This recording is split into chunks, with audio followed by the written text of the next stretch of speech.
¿Debemos hoy guardar el día sábado? Quédate hasta el final.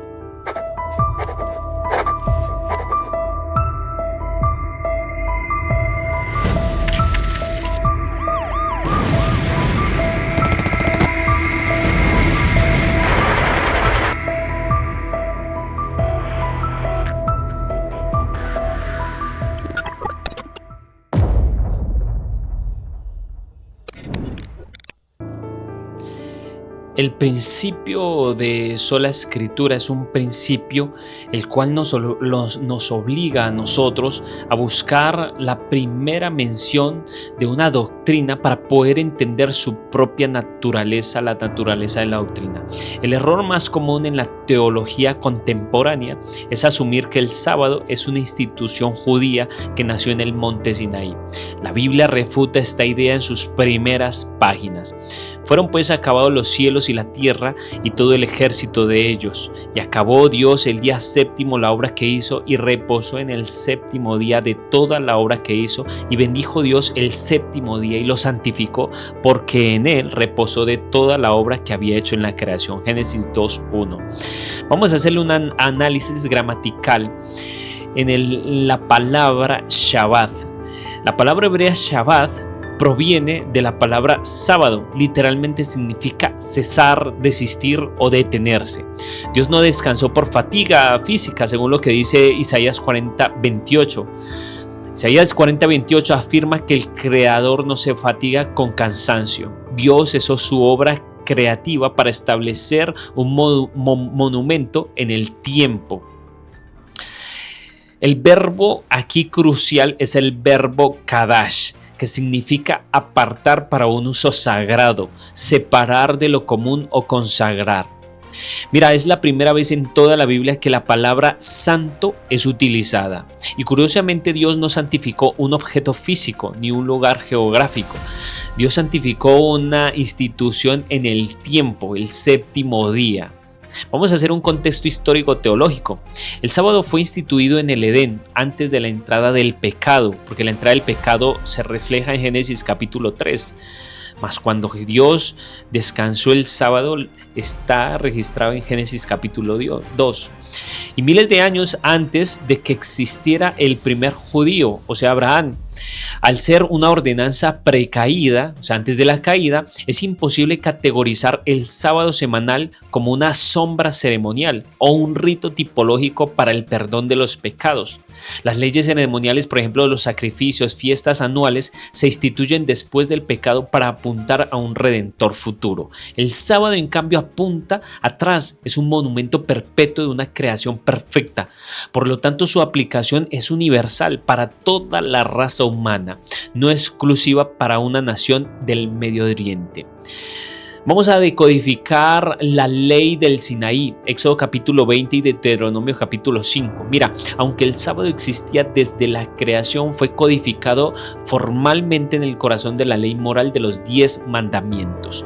Esta ley fue dada a Israel tras su salida de Egipto.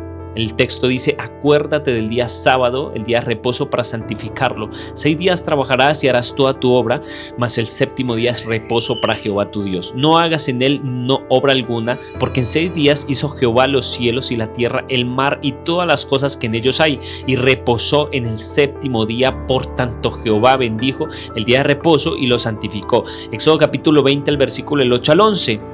Así es que si le hacemos un análisis gramatical, nosotros podemos ver que allí se encuentra una palabra que es acuérdate, que en el hebreo es sakor. Este es un mandamiento único que comienza con el verbo sakor, recordar o traer a la memoria.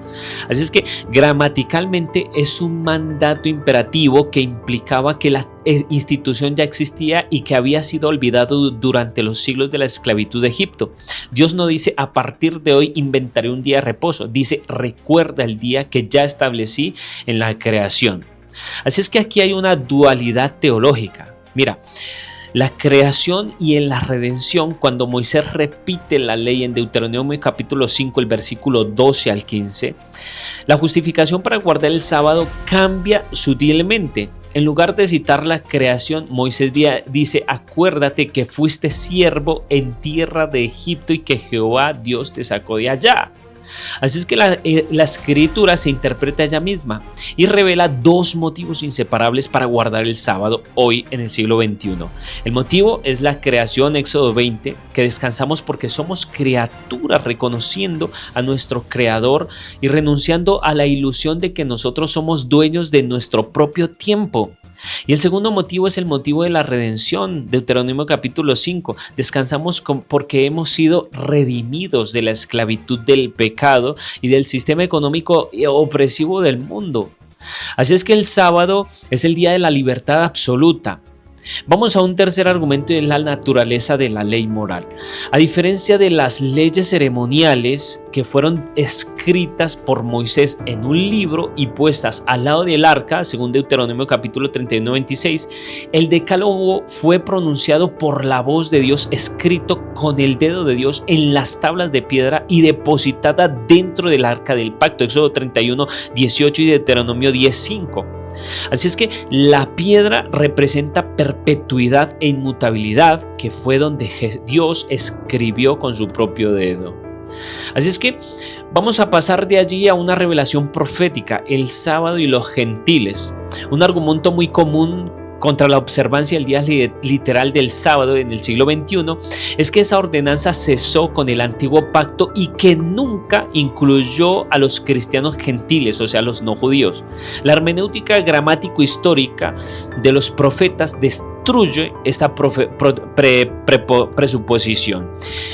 Y a los hijos de los extranjeros, o sea, a los gentiles, que sigan a Jehová para servirle y que amen el nombre de Jehová para ser sus siervos, a todos los que guarden el día de reposo para no profanarlo y abracen mi pacto, yo los llevaré al santo monte y me recrearé en mi casa de oración. Isaías 56, 6 y 7. Así es que si le hacemos un análisis exegético, el profeta Isaías proyecta su visión hacia la era mesiánica, el nuevo pacto. El término hebreo para el extranjero es el término que transliterado es Ben-Nakar, o sea, aquellos que no son de la descendencia israelita. Así es que Dios promete explícitamente que los gentiles que abracen el pacto evangélico estarán marcados por una característica visible: guardarán el día de reposo, o sea, el sábado. Esta es una prueba textual e irrefutable de que Dios nunca planeó que la observancia del séptimo día estuviera confinada étnicamente a los judíos. Vamos a mirar la cristología y el sábado en el Nuevo Testamento.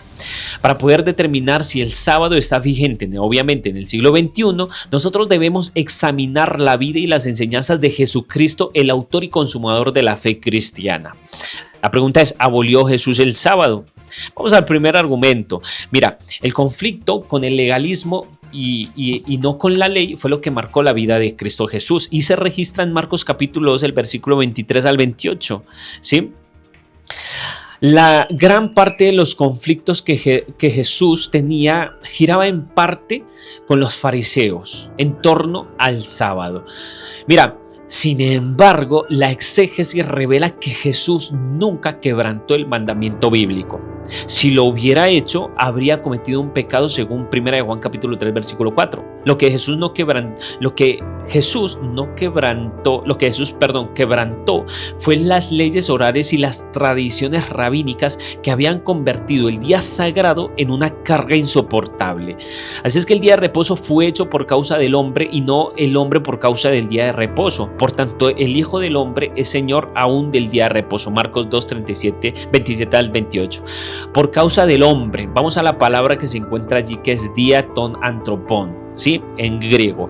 El texto en griego no dice que el sábado fue hecho por causa del judío, sino por causa del hombre, de antropos, o sea, incluyendo la humanidad en general.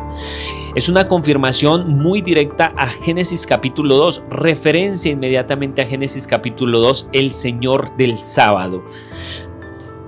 Kyrios tu Sabbatou. Jesús, eso está en griego, Jesús no dice yo soy el abolidor del sábado, él reclama su señorío sobre el día. Si el sábado fue clavado en la cruz y dejó de existir, entonces Cristo es Señor de la nada. Al llamarse Señor del sábado, Jesús declara que este día es su propiedad sagrada. Vamos a un segundo argumento de la presunción de la vigencia futuro. Mateo capítulo 24, versículo 20. Jesús aquí estaba instruyendo a sus discípulos sobre la futura destrucción de Jerusalén, que ocurriría en el año 70 después de Cristo, casi 40 años después de la muerte de Cristo. Jesús le aconsejó: orad pues que vuestra huida no sea ni en invierno ni en día de reposo, o sea, sábado. Si Jesucristo planeaba abolir la literalidad del sábado en la cruz en el año 31, así es que, y además de esto, transferir la santidad al domingo, entonces Jesús no tendría de lo que dijo Jesús, no tendría ningún sentido pedirle a sus seguidores que oraran para no huir en sábado 4 décadas después, 40 años después. Jesús asumió como un hecho irrefutable que su iglesia, la iglesia del Nuevo Pacto, seguiría observando cuidadosamente el séptimo día. Vamos a la práctica apostólica y el reposo del Nuevo Pacto.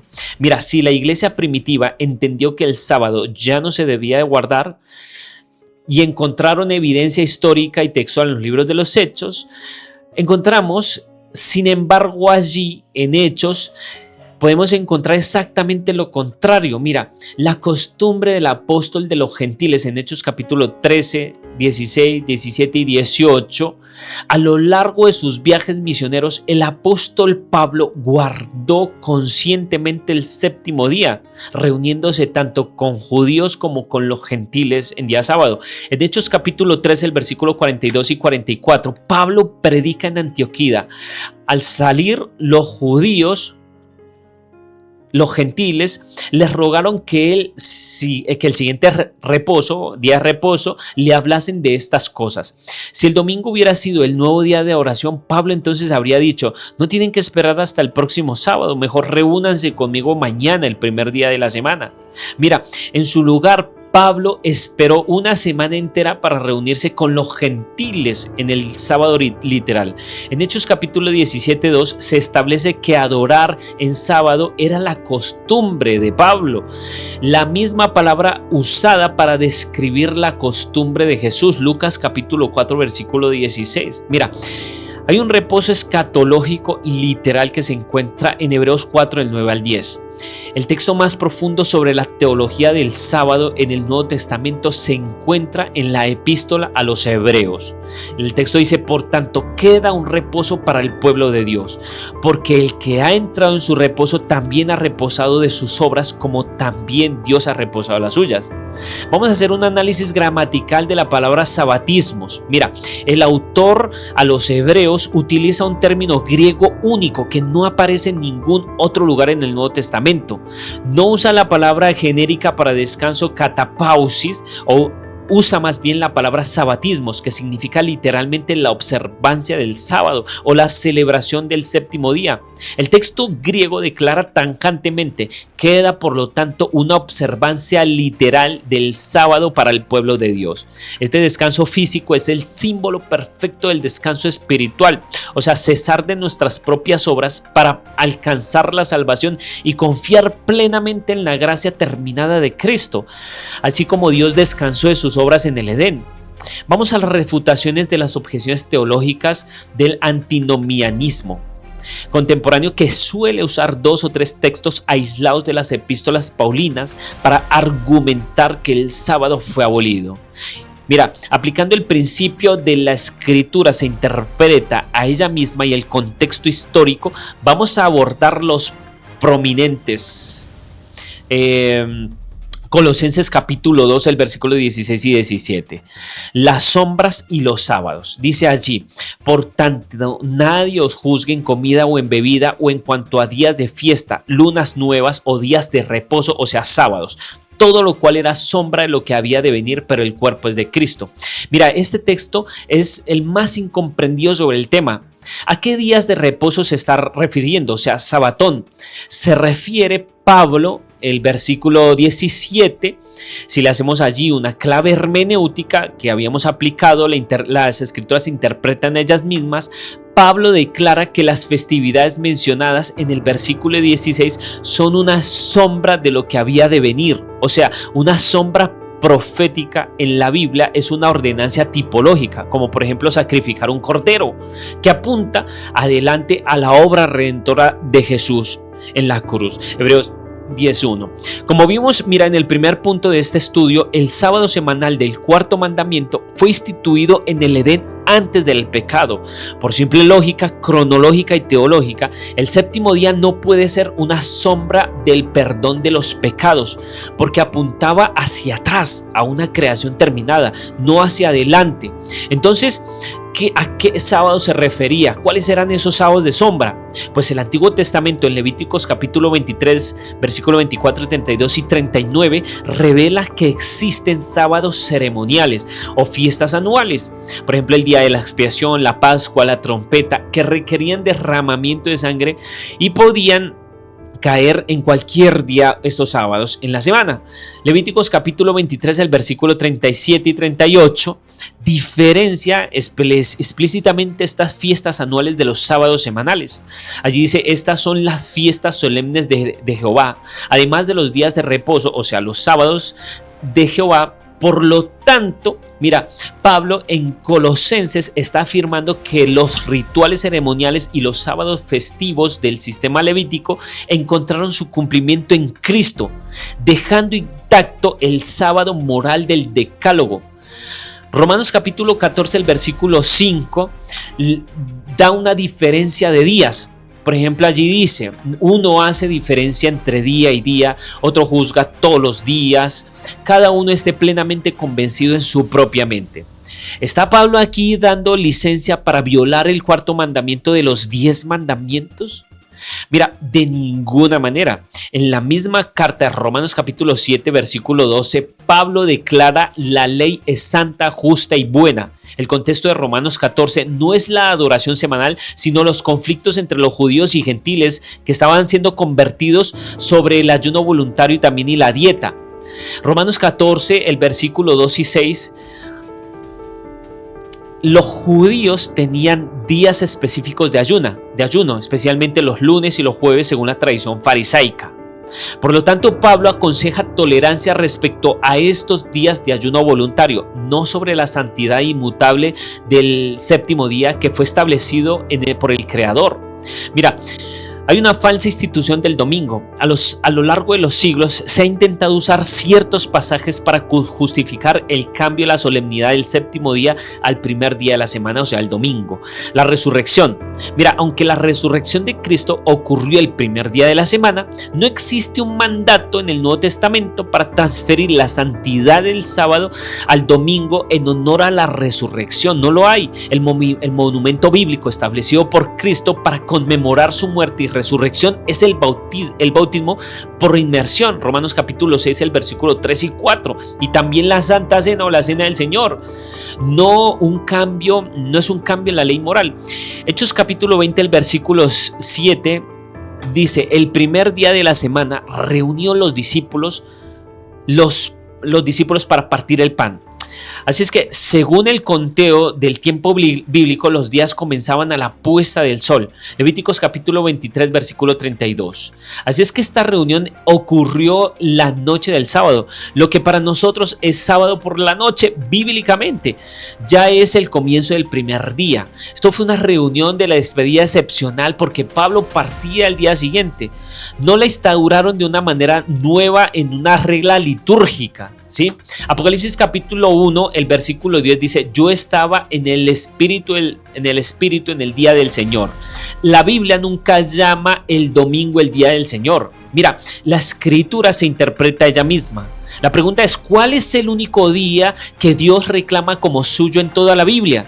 Isaías 58, el versículo 13, lo llama mi día santo, al séptimo día. Y Cristo dijo en Marcos 2:28, el Hijo del Hombre es Señor aún del día de reposo. El día del Señor en Apocalipsis 1:10 es ineludiblemente el séptimo día, el sábado. Por tanto, vamos a ir al cambio histórico y la profecía bíblica. Mira, si la Biblia es tan clara respecto a la perpetuidad y literalidad del sábado, ¿por qué entonces el mundo cristiano moderno observa entonces el domingo? Mira, la hermenéutica nos obliga a nosotros a consultar la profecía bíblica, la cual predijo exactamente este intento de usurpación en Daniel 7:25. El profeta describe allí a un poder político religioso, el Cuerno Pequeño, que se levantaría dentro de la era cristiana y hablaría palabras contra el Altísimo y a los santos del Altísimo, quebrantará y también pensará en cambiar los tiempos y la ley. Mira, y la historia confirma la profecía. La historia secular y la historia eclesiástica certifica de una manera muy abrumadora que el cambio del sábado al domingo no fue por un mandato de Cristo ni de los apóstoles, sino fue un largo proceso de asimilación cultural y decretos imperiales eclesiásticos. Por ejemplo, el concilio, el edicto de Constantino en el año 321. El emperador romano Constantino emitió la primera ley civil dominical ordenando el descanso del venerable día del sol. Es un homenaje al paganismo solar mitraico, forzando a las zonas urbanas a cesar sus labores. En el concilio de la Odisea 364 después de Cristo, mira, la iglesia institucionalizada en un intento por separarse de las raíces judías o el antijudaísmo y al hacerle el cristianismo mucho más atractivo para los paganos, que eran adoradores obviamente al sol, decretó finalmente en el Canon 29 que los cristianos no deben judaizar descansando en sábado, sino que deben trabajar en ese día. Si son encontrados obviamente judaizando, serían anatemas a Cristo. Entonces la sustitución del sábado por el domingo no es un producto de la exégesis bíblica, sino más bien es una tradición humana imponiéndose sobre el mandato divino. Cristo ya había advertido contra este mismo tipo de desviación en su tiempo, pues en vano me honran enseñando como doctrinas mandamientos de hombre. Así invalidáis el mandamiento de Dios para guardar vuestra tradición. Marcos 7:7. Así es que, ¿cuál es la conclusión en este estudio? Que todavía hay una vigencia literal en el siglo XXI. Tras nosotros aplicar una exégesis rigurosa basada en el método gramático histórico y también respetando el principio de sola escritura y toda escritura, las conclusiones teológicas son claras y son irrefutables. Hay un fundamento moral irrefutable. El sábado es parte integral de la ley moral, o sea, los 10 mandamientos. Esa ley refleja el carácter inmutable de Dios. Así que como los mandamientos no matarás, no cometerás adulterio, deben estar guardados de manera literal en el siglo XXI, el mandamiento también acuérdate del día de reposo posee la misma exigencia moral, legal y literal. El sábado es una señal del Creador en la posmodernidad. Así es que en el siglo XXI, dominado por teorías materialistas y evolucionistas, el ateísmo filosófico también y la observancia literal del sábado adquiere una urgencia e importancia sin precedentes. Guardar el séptimo día es un antídoto semanal contra el secularismo, una declaración pública y literal de que creemos en el Dios del Génesis y que creó Dios los cielos y la tierra en 6 días.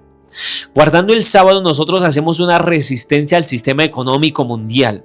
Mira, nosotros en un mundo muy moderno caracterizado por la hiperproducción, el consumismo, la ansiedad laboral, el burnout y la avaricia, la observancia literal del sábado es un acto de resistencia, un acto contracultural evangélica. Es la demostración práctica de que el creyente confía en que la gracia de Dios sostiene su vida y no en un sistema económico humano ni en su propio esfuerzo incesante. Así es que esta es la marca del remanente escatológico del fin de los tiempos. El libro de Apocalipsis, por ejemplo, define allí. El libro de Apocalipsis define al pueblo de Dios en los últimos días del siglo XXI, obviamente no por su conformismo a la tradición popular, sino por su lealtad al pacto original. Aquí está la paciencia de los santos, los que guardan los mandamientos de Dios y tienen la fe de Jesús. Apocalipsis 14:12.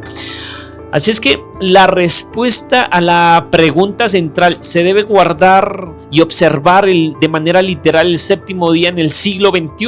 Pues es un categórico sí.